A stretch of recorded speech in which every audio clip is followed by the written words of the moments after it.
week 2. Welcome to week 2 of the tribe. So, a couple things to update you on from last week. Last week, we gave you a couple assignments, and they should be that you have a few products that you are considering, and hopefully you started to tinker around with some suppliers. You had one other assignment, and it was to bring your scary hoodie for Doug. So if Doug is watching, he can feel in good company. Unfortunately, it was just Brian and I who remembered that assignment. So, Brian, thank you. You Tribe Member of the Week this week. Oh, thank you. Oh, boy. Can you hear me better this time? I can hear you loud and clear now. Okay. All right, Let's get rid of the hoodie. If Doug joins us, we all put up our scary hoodies to scare Doug.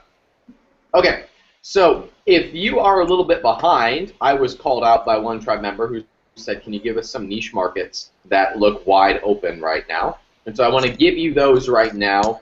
I have 3 niche markets that I think are wide open for the taking. It's actually 4, but 2 are really similar. So I'm going to give you 4 markets that you can go into if you're a little bit behind. The first is pets. My favorite is pet supplements right now. That's about my favorite market right now. Yeah, Brian, that was my thought at first, but the volume is there. The volume is there. The competitiveness is there, meaning it's pretty easy to rank in. And there's a whole bunch of products you can sell that have volume. It's a very interesting market. And it has recurring revenue because people... Eric, who are you saying should hit mute? Just saw your message. If you mean me, no, somebody's got their. We're hearing the feedback. Okay, I wonder if it's from me. I don't know. But anyway, if you guys are hearing feedback and it's from me, let me know and I'll try and adjust something. But the pet supplements are my favorite because they meet all of our criteria. Over $20 per unit. It is something that people reorder. It has large volume. The competition is really low. The second that's kind of similar to that is there's a lot of opportunity with just about anything in pets as long as it meets the rest of our criteria. So if you can go like high-end litter boxes, or my girlfriend sells cat scratchers, or if you have pet shampoos, anything that is a pet consumable, or that you can sell as a high-end product. I would avoid pet toys or chew things because they tend to be very low margin. Unless you can source them for really, really cheap, your margins are not going to be there. But if you can go for higher-end stuff in the pet market, there are a bunch of opportunities in pets. The second I had this conversation with a friend recently where we said if we were to start a new business all over again, we'd be really tempted to look into a supplement line just for women, especially prenatals. There are a lot of opportunities in prenatals, women's multivitamins, and this is kind of similar, vegan supplements. So there's a large opportunity for all vegan supplements, things like omega-3. Most of them are fish-based. There are not a lot. I think I only found 1 or 2 people doing a really good job of selling vegan supplements, so specifically vegan fish oil. But my girlfriend is vegan, and she has a really hard time finding supplements. For that reason, I started to look, and the ones who were doing that were doing decent volume, even though their marketing wasn't that great. The third market to go into that I'd recommend is anything in travel. I was sitting in a room with some of the people in the 50K group this week, who one of them said, "Hey, you can take this product idea and you can give it to one of the tribe members," and they said packing cubes. Now I don't quite understand the idea behind packing cubes. They seem a little bit silly to me, and they said, "You don't understand how awesome they are until you try them." And I was like, okay. Apparently packing cubes are things that you use to compartmentalize your travel. Brian is shaking his head. Yes, they're that awesome, eh? They are. And Catherine's smiling as well. Awesome. Okay, cool. So I don't quite get them, but Jim and Maggie in the 50K group said They're fantastic, and they sold like hotcakes. They just had another business grow much faster than that one. But when they were selling packing cubes, they sold very, very quickly, and they ultimately went into another direction. But anything in the travel market, so you can use packing cubes as a product idea for your research, but anything in the travel market, if you want to do backpacks, if you want to do packing items, travel people tend to be high-end people because they have the money to travel. So if you want to do a higher-end traveling products business, that is something that I would encourage you to look into.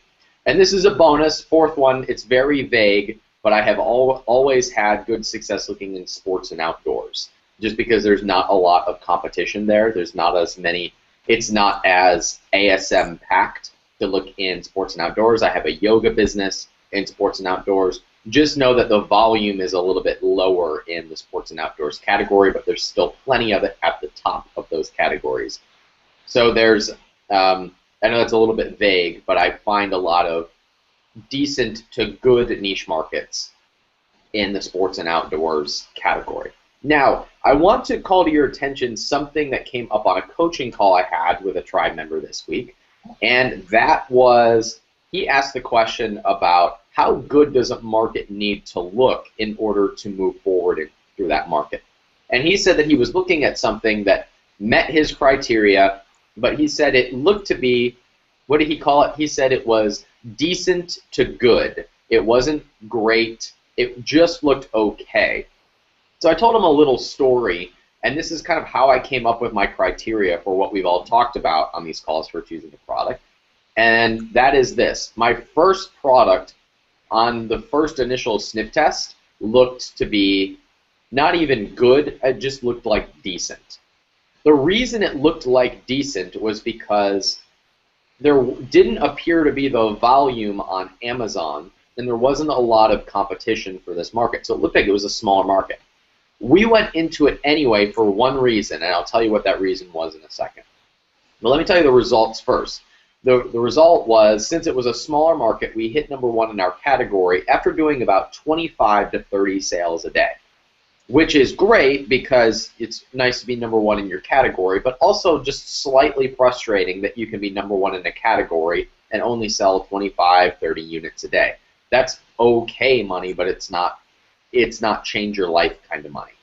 So we were like, all right, well, I guess based on these numbers, we're going to have to roll out 4 products in order to hit 100 units a day, which will be $1 million business. That's simple math. That's easy to do. 4 products at 25 a day is fairly easy to do. You have about $1 million business depending on your price point. So we rolled out product number 2 when we were doing about 25 units a day. And it was at this point that we hired our first part-time employee. And when we hired this part-time employee, we rolled out this second product, and we told this person we were in a conversation about this product, and we went out of stock on that first product. And we started to sell the new product, and it was starting to grow. And she said, how many units a day does product number 1 sell? And we said, well, when it restores to its full potential, it will max out at about 25 or 30 units a day. Okay, great. So that's what we factored for. But when it came back in stock and hit full capacity, the product sales doubled, and we started doing 50 sales a day. Now, until that point, no other product in that category was doing anywhere near 50 units a day.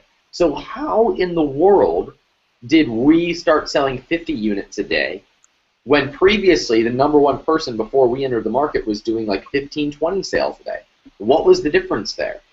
Well, it didn't stop there. Once we continued to roll out products and we kept getting reviews, we now average, if we average 100 sales a day on that one product, it's a slow day. So we do well over 100 units a day on that one product alone, even though previously the people doing number one in that category were only selling 15, 20 units a day. So what's the difference? It's a few things. One, we did so well with our reviews, and we had such a good product because our product is absolutely the best in the market. We captured a very large amount of that market. So we didn't just beat the guy at number 1. We beat him, took all his business, all the guy at number 2, all the guy at number 3. We just completely owned that market, and no one will ever touch us. I don't care who gets in. We will own that market because we own such a large amount of that market. The second reason is because when we rolled out product number 2, we had crossover sales, we had reorders, we rolled out number 3, and we had people come in from there and buy product number 1. So we grew as a company, which is why I say if you want to really evaluate this business, you need to evaluate it on brands, not on products. So if you're looking at for the one product that looks like a wide open market, you're going to have a hard time. But if you look at markets and what market you're going to go into, and you can identify 3 to 5 good products that you can comfortably roll out under this product line, then you'll be in a much better position to grow a $1 million business than somebody who is looking for the product, the one product that they can blow up. I don't care about one product. I look at what is a sellable company. What is a company that we can build and sell or build and grow that is incredibly profitable, and that is going to make the difference between you and 10,000 people in ASM, because most of those people are very product-minded. They obsess over the product, whereas where your obsession needs to be is what market am I addressing? What group of people am I giving products to? And that's why you don't necessarily need to obsess over every single product, and that's why you should never go into a business that does not have a very defined target audience. If you are going into a business that only has one product, it's easy to think, I'm just going to sell some random whiz-bang product that has no target audience. But when you have a brand, you have to narrow down into who it is that you're serving. Because if you want to roll out a line of products, you want that second product to be something that the first buyers would also buy. Because you have brand equity now as a result of selling that first product. And you want to give them something that is going to carry over to sell to product number 2. The worst mistake you can make, and I see it done all the time, is to roll out a cat scratcher and then a muscle building supplement. Makes no sense. They're completely different markets, and yet I see people do this all the time because they're looking at products rather than building a brand that is going to grow beyond them and beyond just being little products that make a little bit of money in each of their markets. Have I belabored this point enough to where we understand we're looking at markets, not at products, and that makes it easier to not have to obsess over every little product. So it's okay to look at products that have decent to okay metrics, or decent to good metrics, and then to roll out 4 of them, because your brand exposure will grow with each subsequent product that comes along. Do you guys have any questions about this? And I'll man the chat box as we're doing that.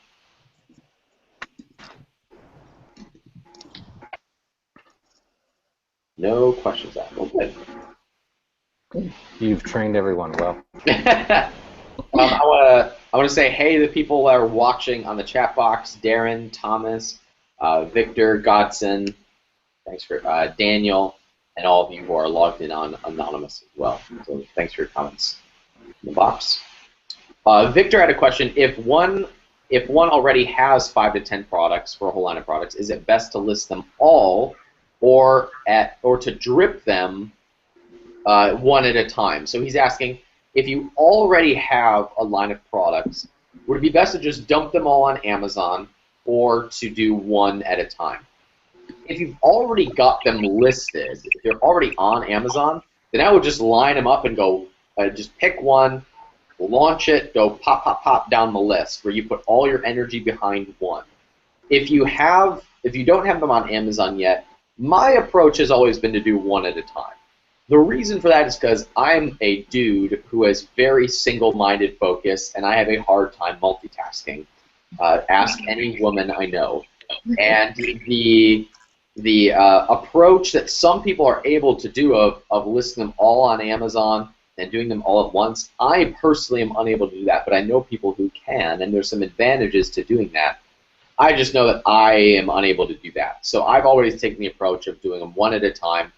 And if I've already got them on Amazon, in fact, here, I just had a conversation with my business partner, Matt, yesterday, where we were talking about how are we going to take the products that aren't selling that well and get them to the point where they're selling 100 units a day. And we realized that we had been really aggressive with our first 2 products, but not so aggressive with our last 3, just thinking that if we listed it, it would start to sell because we have all this brand equity now and it's a multi-million-dollar business. But what we realized is that we needed to bring back that aggressiveness. So we picked one of those 3 products that wasn't selling that well, and we're going to put a lot of aggressiveness behind it until it's number 1 in its category, and then move on to the second one. Put a lot of aggressiveness into it, bring it to number 1 in its category, move on, and repeat that process. So I favor the one-at-a-time approach. From Darren, when looking at products, I started to focus on a product and lost sight of the brand idea. Happens to everybody. Just go back to thinking, what do I want my business to look like, not necessarily what my product is. And that frees you up to not obsess over every little thing. From Shane, I have several products that look good, but the one I'm most interested in, which is a consumable, has a very low BSR in a very popular category. There are 166 pages of products for the primary keyword. I'm concerned about too much competition and taking a long time to get to page 1. Do you think I should start with a lower competition product? It sounds like you're going into Garcinia Cambogia. And if that's the case, you're right. You're dealing with a whole, what is the technical term, poop load of competition. And I would not recommend that especially as a first product. For your first product, yes, I would not recommend you go into the most competitive market on Amazon, which is Garcinia, Cambodia. If you all would go on a little field trip with me, pull up your browser, and let's go to google.com/trends. I don't know if ASM teaches this in their new content, but let's do a little field trip together. All right, so just type in for a baseline whatever product it is that you're considering. So if I type in yoga, it will give you a trend of interest, and it bases this on the number of searches and related searches that are coming into its search engine. So what we're looking for is a growing trend. So let me see if I can switch over here to my computer. Stand by 1 second. The last time I did this, I accidentally hung up on everyone. So you guys should see my screen right now. Do you see this? Yep. Okay, cool. Yep. So do you see how this trend for yoga is going up? That's a good sign. Whereas we can compare this to something else like Zumba. That's how you spell Zumba, right? Mm-hmm. So Zumba was this really hot trend that everybody was saying was going to be this incredible thing. And look, it peaked and now it's going down. And how many of us hear about Zumba on a regular basis anymore? It's not as popular as, I've never done Zumba, but it's not as popular as it once was. Now that's not to say it won't come back. Plenty of things will go up, go down. You can see just in yoga here that it's come up, it's come down. It's like the stock market. What we're looking for is the overall trend to be up, and that's the case with yoga. Now let's take a look at some of these hot Dr. Oz things, like Garcinia Cambogia. Look at this guy. Now, this here, at its peak, is like an incredible amount of volume. In fact, let's compare it to something like one of the things my supplement company sells, which is fish oil. Fish oil is something stable. I mean, people take fish oil forever. look at the difference in volume. So at its peak, Garcinia Cambogia was doing almost 4 times the volume of fish oil, which is, I mean, fish oil ain't a small market. It's a very large market. So at its peak, Garcinia is doing a ton of volume. So if you were selling here, it'd be one thing to say, okay, there's 167 competitors or 167 pages of competitors. Awesome. There's enough volume to support that. And at its peak, I don't care how many suppliers there are, there's so much volume here that if you go in and capture a piece of it, you're doing pretty well. But look at it now. So you have all these people pumping into the market, but you have this big dip here where it's doing half the volume that it was at its peak. So if you can sell a product like that and get into it here, that's awesome. But once it's here, you can't build a business around this anymore. If this trend continues, you're going to have a hard time. Now, there's a couple caveats to this. Let me switch my camera over. Now, there's a couple exceptions to this. The exceptions are if you're already an established company, you can go into competitive markets like that. Or if you have $100,000 in cash reserves, you're more than welcome to go into that market, because a market like that is going to be all about who can outspend the next person. So if you go in and you outspend everybody else to get volume, reviews, and sales, you'll be fine and you can compete. But if you can't do that, then you're going to have a whole bunch of inventory and a whole lot of people outselling you because the trend has come down, you've got inventory, volume's down, and the people at the top are making all of the sales, and it's going to be hard to compete with them. Does that all make sense about my answer for competition? If it's a growing trend, or if the volume is just insanely high, then competition shouldn't scare you because there's enough volume to sustain it. But if the trend is coming down, I would not recommend you go into a highly competitive market because you're going to have a hard time capturing enough volume while competing in order to make it worth your while. Does that all make sense? Brian says yes, thank you. Manning the chat box. Shane. Oh, Shane says it's not Garcinia Cambogia. Well, that's good. All of the principles that I just outlined remain the same. So I don't know what your product is, but if it's a growing trend, I wouldn't be afraid of competition.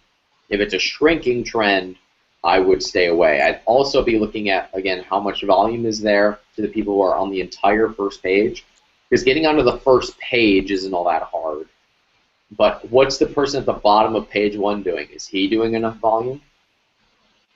A question from Graham. If you launch another product in your brand, does that product get any momentum in the rankings as you already have started to establish a brand? And the answer is yes. I have seen this happen many times where somebody who launches a product from the get-go has a harder time ranking than somebody like me who's been around for a year and a half and is doing a lot of volume. The reason for that is because Amazon bases in its algorithm your total number of sales per account.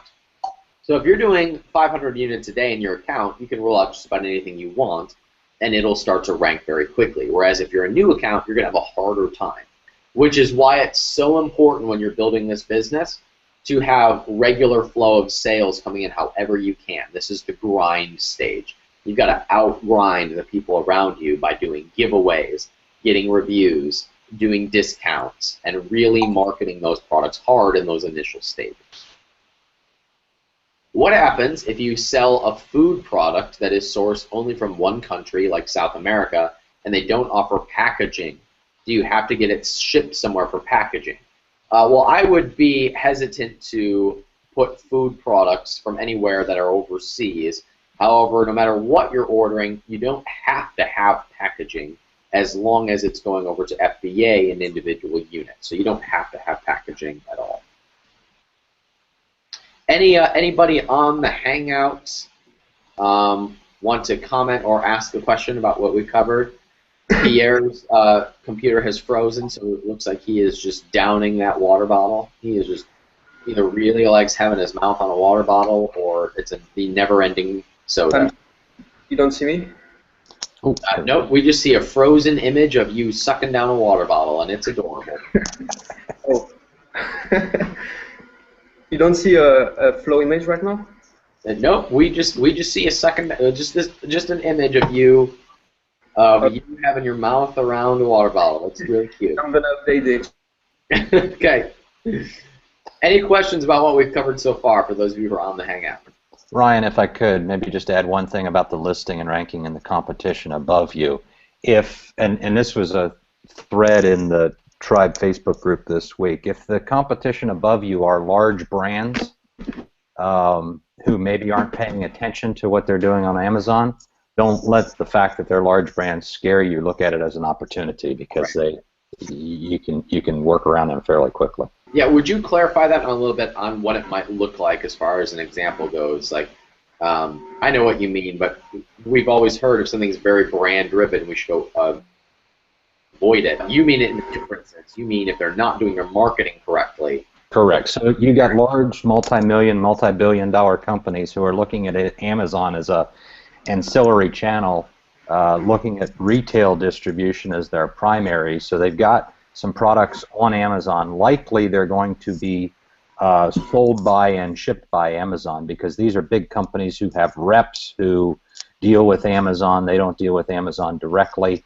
and it's simple that nobody is actually watching that listing or managing reviews or doing anything to rank. They're looking at it as gravy business. The big brand might have an intern, a summer intern, doing something, but Amazon surely isn't having the personal touch. But don't get worried if you see everybody above you being a large multi-billion-dollar company with a product. Look at that as an opportunity to kind of move and jig against those big brands. Yeah, there's a big difference between trying to compete with brands that aren't doing their marketing well and trying to sell a knockoff Apple charger. There's a big difference. For example, I know lots of people who, 8 years ago when I started teaching internet business ideas, people were in love with the idea of drop shipping. It was a really cool business model. It still is. But the number one thing that people wanted to sell was Apple products. It was the number one thing that they wanted to sell because everything was hot. This is when Apple was just coming on and selling. There's tons of iPods, and that's what everybody wanted to sell while drop shipping. So there's this mentality of I'm going to sell whatever's hottest, even if it competes with a major brand. Well, there's one thing to say you want to sell like a knockoff and actually compete with the big guy directly, and then there's this difference between I'm going to go into the same market as the big guys because they're not doing their marketing well and I can do their marketing better than them. It's a canyon of a difference. Hey Brian, if you would you give us a little bit of an update of I think you called it ZonCon, the meeting that you had of tribe members. What was discussed and how people are doing? Actually, very well. Did you get the email I sent you? I'm confess I'm way behind on email because I'm moving this week, so I am behind on email at the moment. Well, I was asking for your permission to promote it within the tribe, so. Okay. Okay, there we go. I promise I'll get back to you.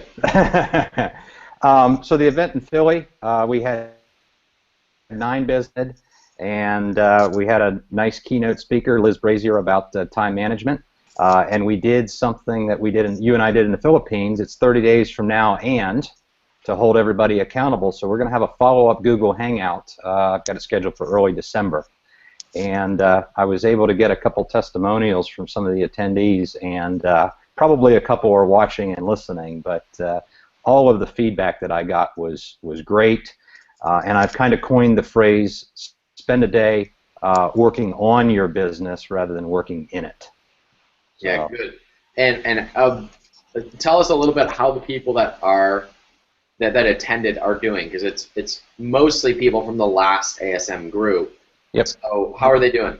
There's well, one of the guys, of course, that was there was Master Joe, and and his mom. So that's an interesting dynamic going into business with your mom. I don't know if anybody's tried that, but I haven't. There were one or two guys who were ASM2. Pretty much everybody else was ASM3. Everybody is in either phase 1 or phase 2. A big chunk of people are in the grind, myself included, although I'm getting very close to phase 2. So it's people who 5 months ago weren't selling anything on Amazon, and today they're doing anywhere from $1,000 to $50,000 a month. So the great thing out of it was the peer support. Individuals who are in the same situation helping other individuals in the same situation. Yeah. And we had a similar one. We had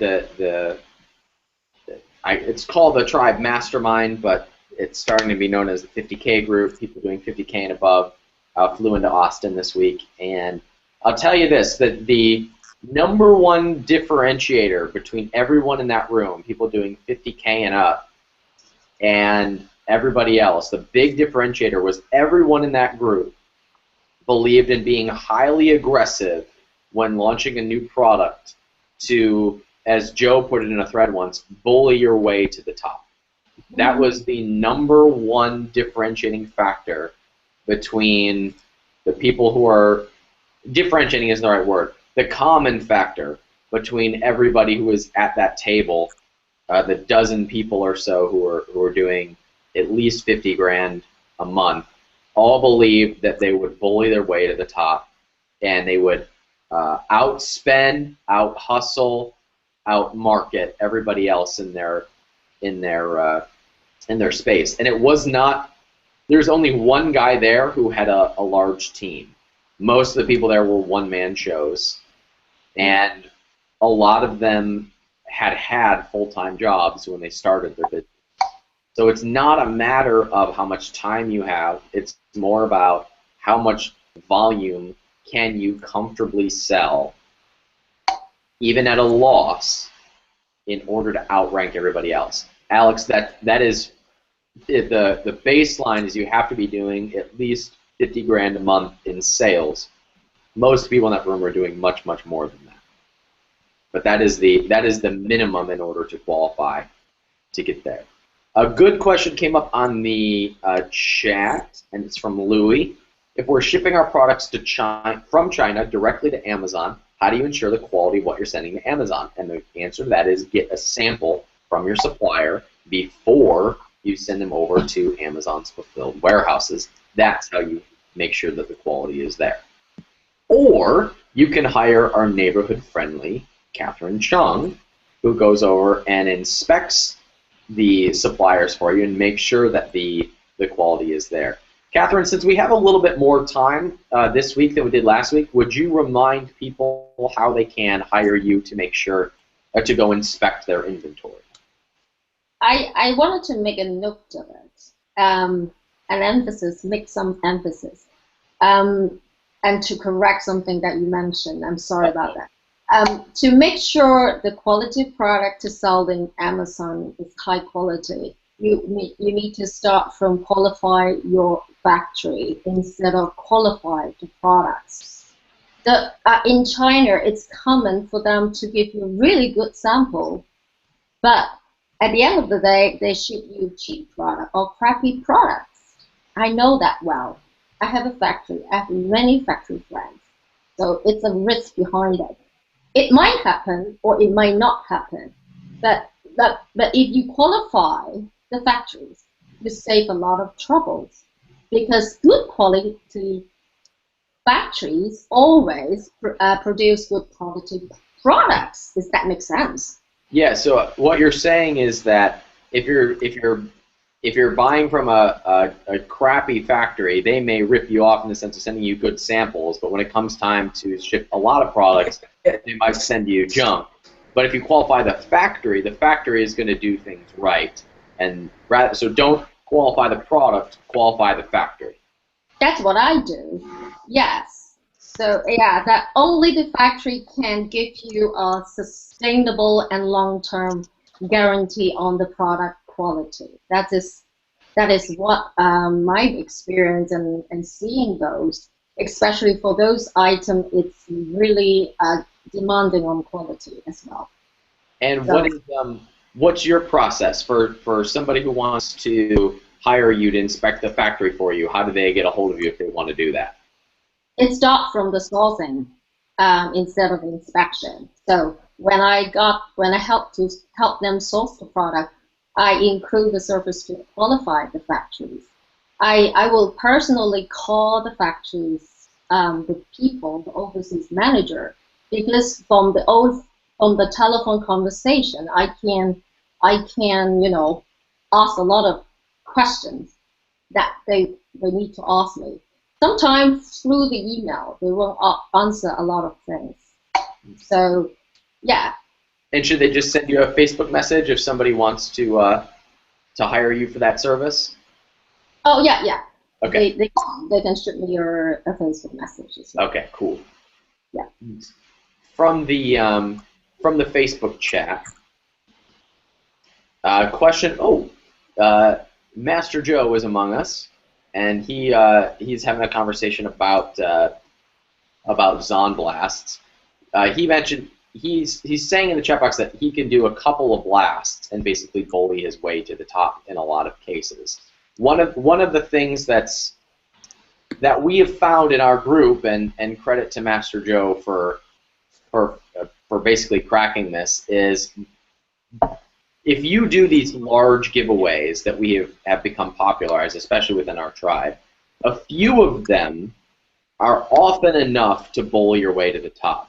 So to clarify what I said earlier about bullying yourself to the top, about out-marketing and out-spending everybody to get to that level, it often can be done with a few large giveaways of, when I say large, I mean a few hundred units. A few of those will often be enough to bully your way to the top, especially if you have good systems in place to get reviews from the people that are buying from those.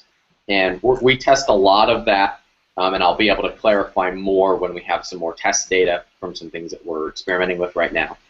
But we continue to go back to good follow-up sequences and good follow-up calls being the key to getting those reviews, in addition to that stage one nucleus of reviews that you get from family and friends.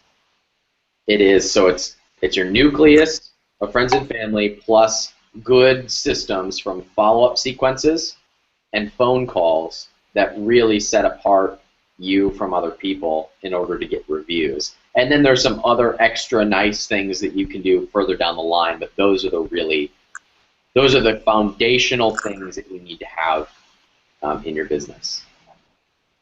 Before we go on, are there any questions from those of you who are on the Hangout? Hakeem, I see your question.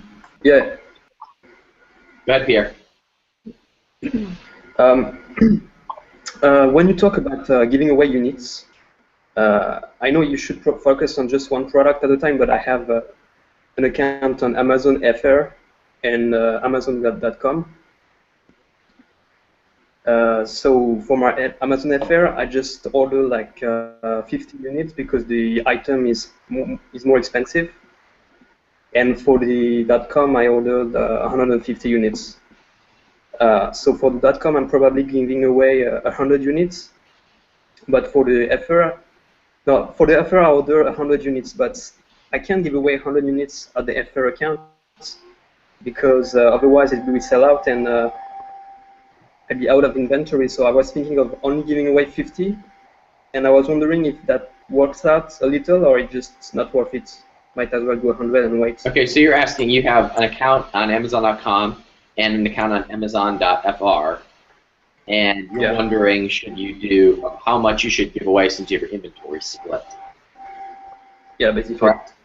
I was thinking because you said it's more to give. The best is to give away as many, like a few hundreds. But I was thinking, since if you can start out with a few hundreds at a time, is it still worthwhile to start with 50 and get a few sales a day and then start 2 weeks later with 200 late, or it's not worth it? You should do it right from the beginning. Well, we personally don't do a giveaway unless we can give away at least 100. Now, if it's on Amazon.fr, I don't know what the competition is going to be. My guess is going to be much, much, much lower. So 50 might be enough to kind of kickstart that process, but I don't have any experience over there. We do everything on Amazon.com, and as a result of that, we don't do anything unless it's at least a 100-unit giveaway. Okay. And so I this agree. is for the Amazon.com. Hold on, say that again here. .com, I have ordered 150 because, you know, of the case pack on FBA. I was like, oh, I don't want to get confused. You know, they limit the stuff to 150 units per parcel. So I wanted to go with 200, but I say, okay, 150 will be enough. So I will be giving away 100. Let's say it works out, and the 50 they sell out afterwards. I've heard like when they sell out and go out of inventory, your rankings go down. Yeah, that's true. So for you, I would not recommend doing a large giveaway. You have too few units to do a giveaway. The only thing you should do is get a nucleus of reviews from friends and family of 25 to 50 people that you know will leave reviews. You should not do a big giveaway right now. You do not have enough inventory. This is partly why I recommend getting as much inventory as possible when you start. I wouldn't recommend doing a big giveaway when you've only got 150 units, because you could get a spike in the algorithm and go up, but then you'll lose the inventory, which means that you'll go down, and they'll even themselves out, and you won't really move that much. So I'd get more inventory before I did a large giveaway. It's hard to hustle your way to the top with only 150 units. Yeah, but I don't want to get to the top right just. I just want to be like, to get like, I don't know, 5 sales a day just to get started. You think it's... Then don't do a launch. Then only do a nucleus of reviews giveaway. Meaning you have 25 to 50 personal friends and family that you give your product away to that you know will leave reviews. Yeah, but for the Amazon.com, I don't know. My family's in France, so you know, I have to do the Facebook giveaway. Well, then you go to Facebook pages that are your target market. You go to blogs that are your target market. You get tribe members together. You hustle your way to get that nucleus of reviews. It doesn't just have to be personal friends and family. It can be any group of your target market. Blog owners, Facebook page owners, website owners, people who have lists, people in the tribe, Facebook groups. You do an ad on Facebook and drive them to a squeeze page. It's about getting a group of people who are your target market in one spot that you can give them away to and follow up with them in order to get reviews. Okay, so Ryan, do you mind if you say reviews are not enough to spike the algorithm, but it's still enough to get some sales running. So that's what you confirm? Yes, that's what I'm saying. Ryan, do you mind if I share an observation here for Pierre? Pierre, I know it's tempting to try to sell on the Amazon French website. It's your home country, of course. But something to consider might be that Amazon.com is 20 times the size of the French website. And by selling on both sites, you're in essence running two businesses. You've got your customer support, listing management, inventory management on the French website, everything else on .com. You might want to consider choosing one of those two to focus on to get started, to get yourself a baseline business going with some cash coming in before you try to do two at the same time. Just a thought for you. Yeah. I happen to agree. Just one last thing. You talked about the vegan product. I just want to show this that I just bought to give someone example. This is I like the packaging. I think it's, if someone's doing supplement, they should inspire themselves from this brand because they do quite a good job. So just say. Interesting. So you actually have vegan digestive enzymes, Mm-hmm. right? Yeah, very good. Very cool. Thanks for sharing that. A couple questions from the chat, and shoot, where did it go? Oh, someone is asking about capping the number of giveaways. How can you control the number if you do a blast for something, or if you're doing a Facebook giveaway? There are some complex ways to limit the number of coupon codes that go out.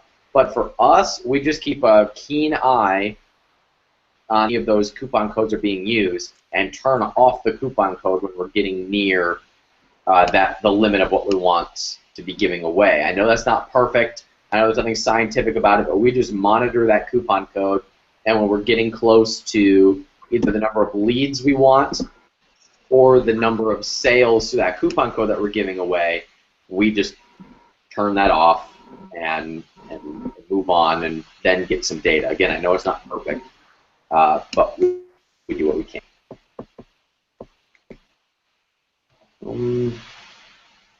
Forgive me, I'm going through the chat questions. Here's a question for Catherine. Catherine. Yes. Is it enough to depend on the gold supplier badge that the supplier has in Alibaba to know that they are selling high-quality products? Is the badge and the feedback on Alibaba enough to qualify a supplier?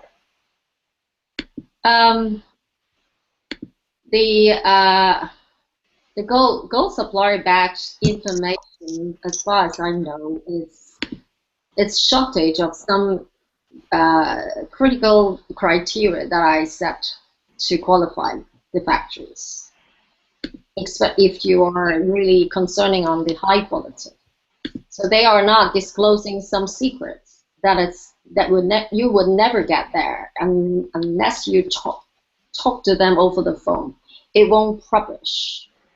That is the thing that you can't, and that is the thing that why we need to personally contact them to get this information, because this is a business secret that they would tell you as for that some reason. Yeah, and the gold supplier have some basic information which I think it's at that level, but my personal experience with the gold supplier doesn't give me enough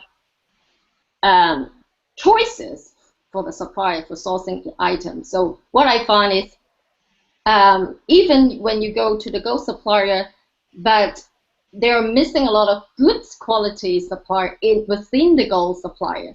So I don't know working. It's not perfect.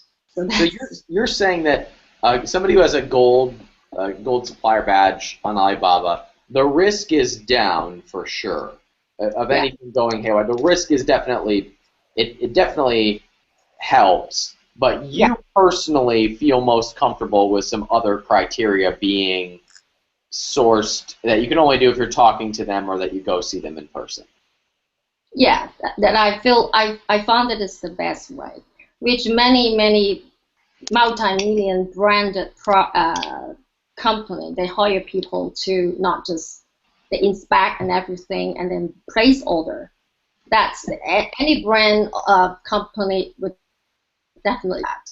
But now that for me, because it's convenient, I think it is really good to help tribe members to do so. For example, I found one tribe member sell really well but have a quality problem afterwards. So it's the reason that the source product is from a wrong factory. So that's the answer. So the way that I would answer the question that was asked is if you're in most cases, if you're following somebody who is coming well vetted on Alibaba, you're at least going to do okay. You're probably not going to run into a lot of shady business. If you are risk averse and you want to be sure of the quality of your product, then I would go the extra mile of talking to Catherine and have her call the factories and do the due diligence for that.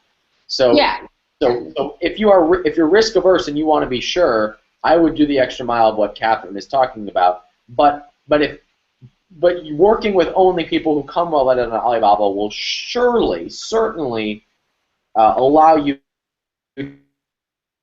to risk of dealing with anybody who's going to rip you off or send you poor products. I want to take a question from Hakeem, who said, I was about to do a huge giveaway of my product of 300 or 400 units, but I ended up creating a removal order because I was not satisfied with the quality of my product. I was scared about getting bad reviews and bad feedback. Did I make the right decision? So when you say you did a removal order, do you mean you pulled your product out of inventory? Is that what you mean? Okay, so what he says yes. What was the reason behind the fear of the quality of product? So if you if you had 400 units of a product in stock, what was the reason? What suddenly changed that made you want to remove that product? Can you hear me now? Yeah. Okay, good. Yeah, the reason why, because I checked the product, but I used it and I was not satisfied, and I just thought that maybe people would just leave bad reviews. So that was my wrong call when I chose my suppliers. So I know that I probably did not pick up the best product. Okay, That's why. I probably would have handled it differently than you. I probably would have liquidated that inventory through a giveaway. For example, in my supplement business, we have one product where we found out, like what you said, that our supplier wasn't as high quality as we originally expected. So we found a new supplier that we really like the product a lot. So here's what we're a new order from the supplier, and then we're liquidating the rest of the product that we don't want through either a dollar giveaway or doing a half-off coupon, and we're getting that spike in sales just in time for the new inventory to arrive. So we're looking to spike our ranking and spike our sales so that the organic sales come from the product that we really believe in, but we still do continue to follow up with the people who bought the inferior product in order to encourage reviews. Yes, Ryan. I thought about the same thing. I said, you know what? I'm gonna go for this product, do a huge giveaway, and then I already have a similar supplier with better quality, but I was just scared of getting a lot of back orders and a huge default rate. So what do you think? So what should I do? I can cancel the removal order and do it. This is tough. I mean, if I were in your, I am risk tolerant, meaning I'm a risk taker. So I would liquidate that inventory and not worry about the bad feedback. Now, I know not everybody is as risk tolerant as me. Some of my partners are not as risk tolerant as me. So my risk tolerance would say I'm going to liquidate this inventory. If anybody leaves me a bad review, I'm going to fight the review because, hell, I gave them a dollar product, and I'm going to call me like, look, dude, you got it for $1. Just remove your review. And some of the times they will. I would just be careful over who you give away the product to.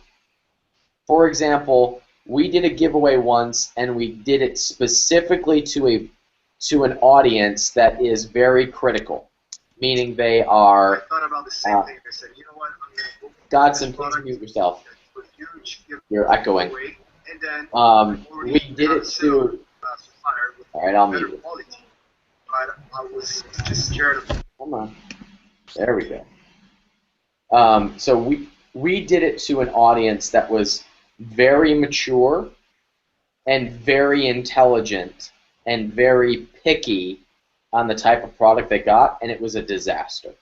Because even though we gave it away for $1, they ripped us apart. Whereas if we gave it away to a mass audience that wasn't as particular about one little piece of it being different, that would have fixed the problem. That would have resulted in us not receiving all that negative feedback, and people would have been happy to leave a positive review just because they got it for $1. So just be careful over the audience you give it away to. But myself, as a risk-tolerant person, Godson, you're echoing terribly, and I gotta mute you, man. We decided the inventory and would continue to make that decision just because I happen to be risk tolerant. Okay. Thank you. Does that make sense? Yes, it makes a lot of sense. I will do as you say. I will cancel the removal order and I will do the product launch and take the risk. Yeah, that's what I would do. Again, not everybody is as risk tolerant as me. Godson, you're killing me, man.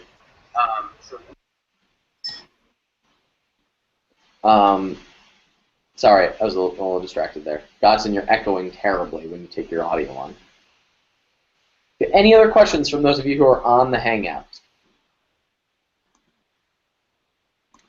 Okay, I'll hop over to the chat. About one little... Oh my goodness, Godson, you are...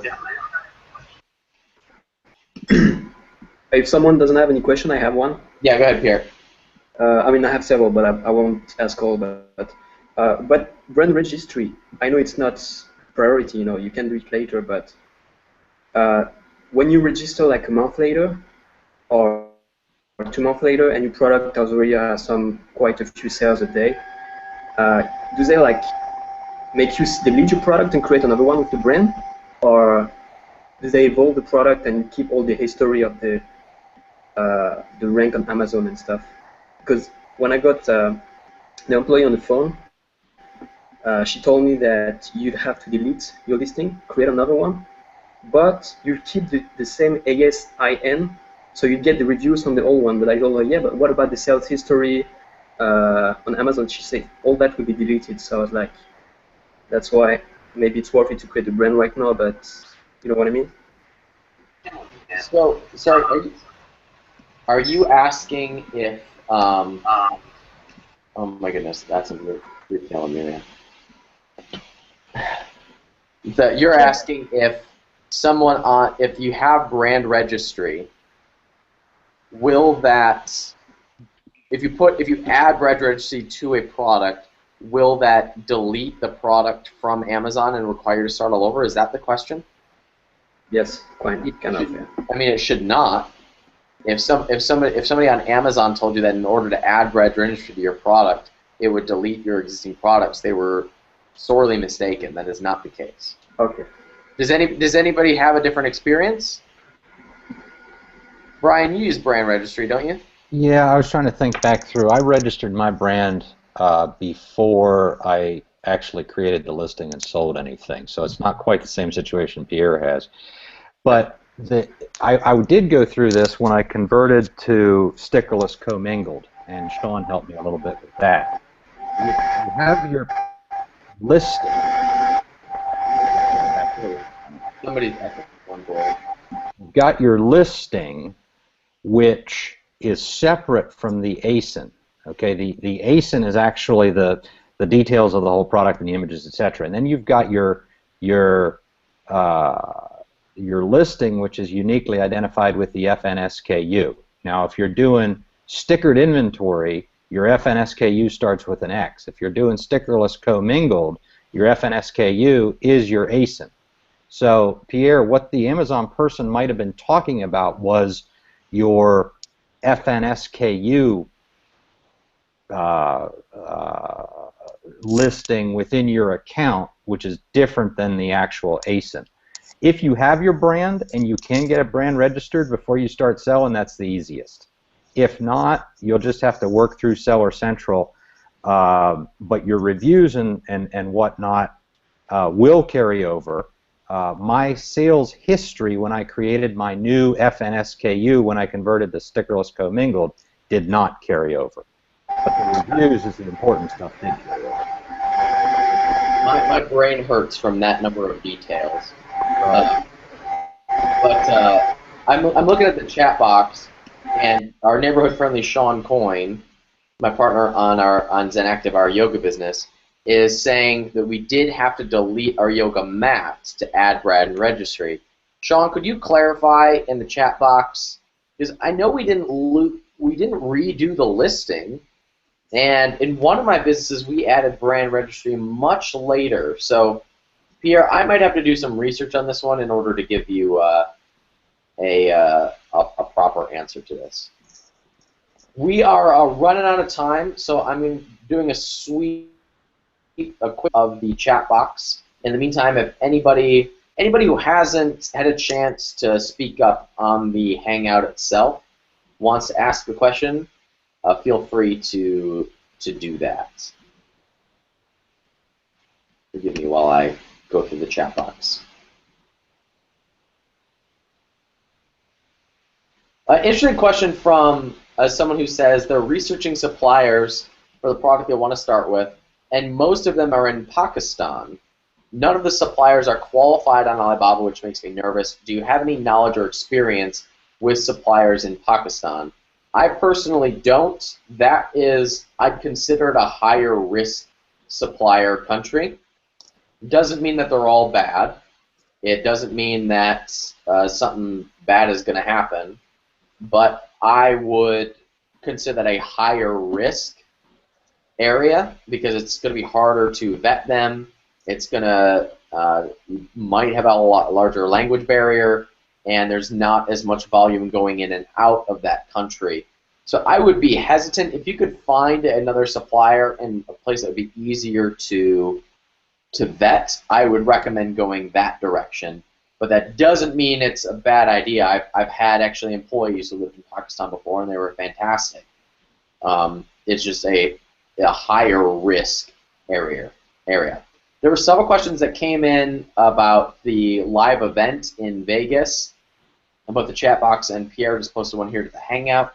Our meeting is going to be the day before the conference. So that entire day will be us meeting in person and then us going to dinner that evening. So you'll want to arrive as early as possible the day before the conference. We'll probably at noon. So if you can't get there till later, no problem. It's very rare once anyway. So last round we had people who were who got there right at time, but most people kind of trickled in as time went on, and then we all go to dinner as one big group. So get there when you can, but definitely get there as early as you can the day before the conference. Some people flew in the night before, which was really cool, and that meeting will be at the Venetian. If rooms are booked at the Venetian, there's tons. If you've never been up to Vegas, there's tons of hotels in the area, and you can either walk there or take a cab there. I mean, if you want to save some bucks, you can stay at one of the cheaper hotels and take a cab there every morning. That's fine. But we'll be in the Venetian. I'll be staying in the Venetian. Most of the tribe stays there, and the meeting that we have will be in the Venetian before we go to dinner that night. Cool. Any other final questions before we call it a day?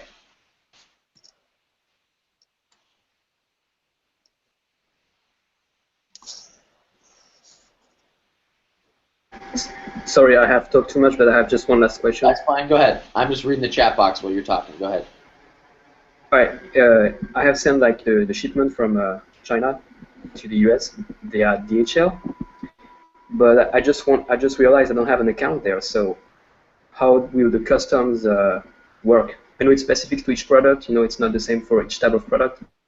I can't say what is my product, but still, will DHL collect the tax and send them to Amazon, and Amazon will make me pay later on? So do me a favor and bring this up on a future call, because this takes a little bit of time to explain, and we're getting a little ahead of ourselves. So we'll address this on a future call. Okay. All right. So here are your assignments for the week. Last week you should have been making a list of products that you were interested in, and at least experimenting. Here we go. Put on your scary hoodie for Doug, who's probably watching. Doug, we missed you this week if you're not watching. So you're supposed to make a list of products you're interested in and start experimenting by talking with suppliers. This week, you should narrow down your product list to a maximum of 3 products or 3 business ideas that you're going into. If you've got more than 3 by next Saturday, you're behind. And the second is to further get into your conversations with suppliers, and that means possibly ordering samples, means possibly talking to somebody like Catherine to vet that supplier. It means possibly even, well, you should definitely do this, be looking into what their minimum order quantity is, their minimum order quantity, and looking at what the pricing is going to be. So you should come to the next Hangout with a maximum of 3 business ideas or products, along with what the minimum order quantity is going to be from the suppliers you're looking at, and what it's totally going to cost you to get into that product or that business. And the third piece is, if ASM hasn't told you to do this yet, you should go sign up for your Seller Central account if you haven't done that. So next week, you should have your business ideas narrowed. You should know what your pricing is going to be. You should have the minimum order quantity you're going to need for each of those, and you should have a Seller Central account set up. Those are your assignments for this week. If you're on board, give me a thumbs up in Google Hangout. Cool beans.